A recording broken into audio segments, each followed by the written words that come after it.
அஸ்ஸலாமு அலைக்கும் viewers, welcome to ஏஃப் சமையல். இன்றைக்கி நம்ம பார்க்க போகிற டிஷ் என்ன அப்படின்னு பார்த்தீங்கன்னா, ஃபிஷ் ஃப்ரை எப்படி பண்ணுறது அப்படிங்கிறத பற்றி தான் நம்ம இந்த வீடியோவில் பார்க்க போகிறோம்.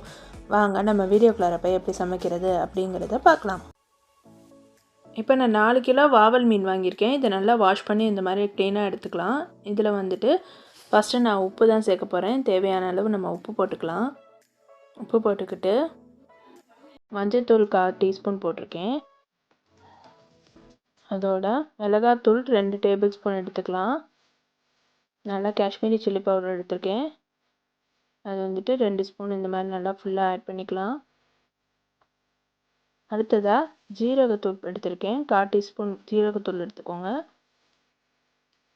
மிளகுத்தூள் 1/2 டேபிள் ஸ்பூன் போட்டுக்கோங்க. அதோட பூண்டு பேஸ்ட் அரைச்சது 1 டேபிள் ஸ்பூன் எடுத்துக்கோங்க. இது வந்துட்டு கார்ன்ஃப்ளவர் மாவு நான் கொஞ்சம் ஆட் பண்ணியிருக்கேன் 1 டேபிள் ஸ்பூன். நீங்கள் வேணும்னா போட்டுக்கோங்க, இல்லைன்னா அது ஸ்கிப் பண்ணிக்கலாம். அடுத்து இது எல்லாமே நல்லா இந்த மாதிரி மிக்ஸ் பண்ணிக்கோங்க.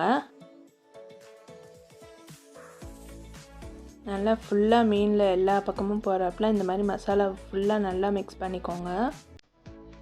இங்கே பாருங்கள், இந்த மாதிரி மசாலா ஃபுல்லாக இறங்கி இருக்கணும். இதை ஒரு 20 மினிட்ஸ் அப்படியே விட்டுருங்க. அடுத்தது பேனில் வந்துட்டு ஆயில் நம்ம ஆட் பண்ணிக்கலாம். ஆயில் நல்லா ஹீட் ஆனதும் நம்ம வச்சுருக்கிற ஃபிஷ்ஷெல்லாம் இதில் ஆட் பண்ணிக்க வேண்டியதான். மீனெல்லாம் இதில் அப்படியே நம்ம எடுத்து போட்டுக்கலாம். இப்போ இதை வந்துட்டு இப்படி போட்ட உடனே அப்படியே விட்டுறக்கூடாது. அப்பப்போ கொஞ்சம் இந்த மாதிரி திருப்பி போட்டுகிட்டே இருக்கணும். ஒவ்வொருத்தவங்க என்ன பண்ணுவாங்கன்னா, ஒரு சைடு ஃபுல்லாக வெந்ததுக்கப்புறம் திருப்பி போட்டு இன்னொரு சைடாக ஃபுல்லாக வெந்ததுக்கப்புறம் எடுத்துருவாங்க. அந்த மாதிரி எடுக்கக்கூடாது. அப்பப்போ இந்த மாதிரி திருப்பி திருப்பி போட்டுக்கிட்டே இருந்தால் தான் நல்லாயிருக்கும்.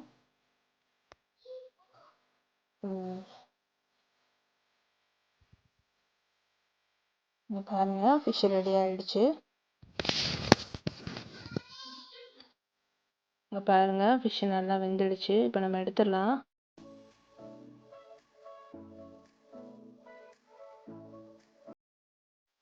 நீங்களும் வீட்டில் இதே மாதிரி ட்ரை பண்ணி பாருங்கள், கண்டிப்பாக உங்களுக்கும் பிடிக்கும். ஃபிஷ்ஷை ரொம்ப நேரமும் வேக விட வேணாம், நம்ம எடுத்துடலாம். கொஞ்சம் கிறிஸ்பி இருந்தால் போதும்.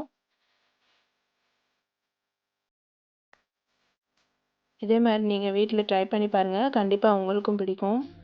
எங்கள் வீடியோவை லைக் பண்ணுங்கள், ஷேர் பண்ணுங்கள், கமெண்ட் பண்ணுங்கள். கீழே இருக்க சப்ஸ்கிரைப் பட்டனையும் கிளிக் பண்ணிக்கோங்க. பக்கத்தில் இருக்க பெல் ஐக்கானையும் கிளிக் பண்ணி போட்டுக்கோங்க. அப்போ தான் நாங்கள் போடுற வீடியோஸ் எல்லாமே உங்களுக்கு வரும். எங்கள் வீடியோவை ஃபுல்லாக ஸ்கிப் பண்ணாமல் பார்த்ததுக்கு தேங்க்ஸ். நெக்ஸ்ட் ஒரு சூப்பரான வீடியோவோட நான் உங்களை மீட் பண்ணுறேன். தேங்க்யூ.